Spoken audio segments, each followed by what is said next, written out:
ಆ ಬ್ಯಾಂಡೇಜ್ ಎಲ್ಲ ರಿಮೂವ್ ಮಾಡಿಸಿ ನಾನು ಪರ್ಫೆಕ್ಟ್ಲಿ ರೆಡಿಯಾಗಿದ್ದೆ ಮಾರನೇ ದಿನ ಮೇಕಪ್ ಮಾಡಬೇಕು ಅಂತ. ಬಟ್ ನಾವು ಅಂದ್ಕೊಂಡಂಗೆ ಆಗಲಿಲ್ಲ. ಯಾಕಂದರೆ ನನ್ನ ಕತೆ ನಿಮ್ಮ ಜೊತೆಗೆ ಸ್ವಾಗತ ಸುಸ್ವಾಗತ. ಸೊ ಇಂದಿನ ವಿಡಿಯೋದಲ್ಲಿ ನೋಡ್ದಂಗೆ ಎಷ್ಟೇ ಕಷ್ಟ ಆದರೂ ಸ್ಯಾರಿ ಎಲ್ಲ ಪ್ರೆಪ್ ಮಾಡಿಕೊಂಡು ನಾಳೆಗೆ ಕಂಪ್ಲೀಟ್ಲಿ ರೆಡಿಯಾಗಿದ್ವಿ. ಆ್ಯಂಡ್ 5 o'clock 5:30ಗೆಲ್ಲ ನಾವು ಮನೆಯೇ ಬಿಟ್ಬಿಟ್ಟಿದ್ವಿ. ನಮ್ಮ ಜೊತೆ ಪಪ್ಪ ಈ ಗುಂಡನೂ ರೆಡಿಯಾಗಿ ಕೂತಿದ್ದ. ನಮ್ಮ ಹೊಟ್ಟೆ ಎಷ್ಟು ಉರ್ಸ್ತಾವ್ರೋ ಆ ಭಗವಂತನ ನೋಡಿದ್ರೆ. ಒಂದು ಗಿವ್ವಿನ ನಿದ್ದೆ ಎಳಿತಿತ್ತು ಆಲ್ಮೋಸ್ಟ್ ಎಲ್ಲರಿಗೂ. ಬಿಕಾಸ್ 4:15ಗೆ ಹೊರಟಿದ್ದು ನಾವು. ಆ್ಯಂಡ್ ನಾವು ಅಲ್ಲಿ ಹೋಗೋಷ್ಟಿಗೆ ಒಂದು 5-5:30 ಆಗಿತ್ತು. ಬಟ್ ಅಲ್ಲಿ ಹೋಮ ಎಲ್ಲ ಸ್ಟಾರ್ಟ್ ಆಗಿತ್ತು. ಅವ್ರು 4 ಗಂಟೆಯಿಂದನೇ ಹೋಮ ನಡೀತಿತ್ತು.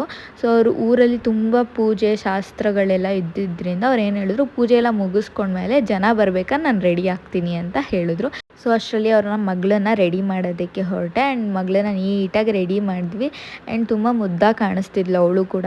ಬಟ್ ಏನಾಯಿತು ಅಂತ ಅಂದರೆ, ಪೂಜೆ ಎಲ್ಲ ಮುಗ್ದಾದ್ಮೇಲೆ ದೇವ್ರು ತರಬೇಕು ಅಂತ ಹೇಳಿಬಿಟ್ಟು ಅವ್ರು ಹೊರಟ್ರಾದ್ಮೇಲೆ ಅವ್ರಿಗೆ ಟೈಮೇ ಸಿಗಲಿಲ್ಲ. ಪಾಪ ಅವ್ರು ಎಷ್ಟು ಟ್ರೈ ಮಾಡಿದ್ರು ಬಂದು ರೆಡಿ ಆಗಬೇಕು ಅಂತ, ಟೈಮೇ ಸಿಗಲಿಲ್ಲ. ಇವಳು ಮಾತ್ರ ಮುದ್ದಾಗಿ ರೆಡಿಯಾಗಿ ಓಡಾಡ್ತಾಯಿದ್ಲು. ಅವ್ಳಿಗೆ ತುಂಬ ಕೆಲಸ ಇರೋದ್ರಿಂದ ಅವ್ರು ರೆಡಿ ಆಗೋಕ್ಕಾಗಿಲ್ಲ. ಸ್ಯಾರಿ ಡ್ರೆಪ್ಪಿಂಗ್ ಮಾತ್ರ ಮಾಡಿಕೊಟ್ಟೆ. ಅದಾದಮೇಲೆ ದೇವ್ರು ಬರೋದು ಮತ್ತು ಅಲ್ಲಿ ಜನಗಳನ್ನ ಮಾತಾಡ್ಸೋದು ಎಲ್ಲ ಬ್ಯುಸಿ ಆಗಿಬಿಟ್ರು. ಸೊ ಈ ಥರ ಆಗ್ತಾ ಇರುತ್ತೆ ಫಂಕ್ಷನ್ಸ್ಗಳಲ್ಲಿ. ನಮ್ಮನೆ ಫಂಕ್ಷನ್ಸ್ ಅಂದರೆ ನಾವು ರೆಡಿ ಆಗೋದು ತುಂಬ ಕಷ್ಟ ಆಗಿರುತ್ತೆ. ಅದರಲ್ಲೂ ಹಳ್ಳಿಗಳಲ್ಲಿ ತುಂಬ ಶಾಸ್ತ್ರ ಸಂಪ್ರದಾಯಗಳಿರುತ್ತೆ.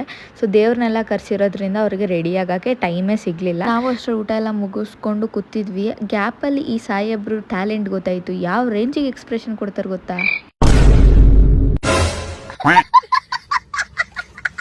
ನೆಕ್ಸ್ಟ್ ಎಲ್ಲರೂ ಮನೆ ಕಡೆ ಹೊರಟ್ವಿ. ಇವತ್ತಿಗೆ ಇಷ್ಟೇ. ನೆಕ್ಸ್ಟ್ ಸಿಗ್ತೀನಿ. ಎಲ್ಲರಿಗೂ ಬಾಯ್.